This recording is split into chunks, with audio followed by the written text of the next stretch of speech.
Change your attitude, change your life.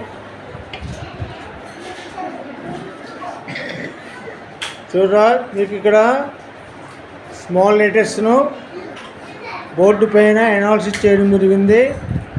ఇక్కడ మనకు 3 Jones of letters ఉన్నాయి. Upper zone, middle zone, lower zone.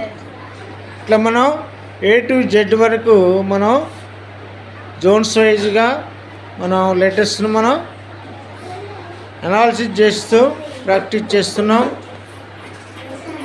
శ్రద్ధగా, ఇంట్రెస్ట్గా, స్లోగా రాయాలి. ఇంట్రెస్ట్గా, స్లోగా రాయండి. సిట్టింగ్ పోస్చర్ 90 degreesలో ఉండాలి. పెన్సిల్ చూపుడు వేలు బొటన వేలుతోనే పట్టుకోవాలి. ఇక్కడ లెటర్స్ 2 లెటర్స్ దగ్గరగా ఉన్నాయి. మళ్ళీ మధ్యలో గ్యాప్ ఇచ్చి 2 లెటర్స్ రాశా.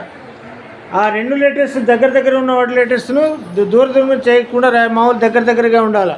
అంటే గ్రూప్ ఆఫ్ లెటర్స్ 2 దగ్గరగా ఉండాలి. మళ్ళీ కొంచెం గ్యాప్ ఇచ్చి మిగతా 2 అట్లా రాస్తూ ఉండాలి. ఇప్పుడు మనం A, B, C 3 లెటర్స్ మనం Z వరకు మనం జోన్స్ వైజ్గా బోర్డు మీద ప్రాక్టీస్ చేయడం జరిగింది. Change your hand writing, change your life. తలరాత మారాలంటే చేతి వ్రాత మారాలి. ఏం మారాలరా? చేతి వ్రాత మారాలి. Super, very good.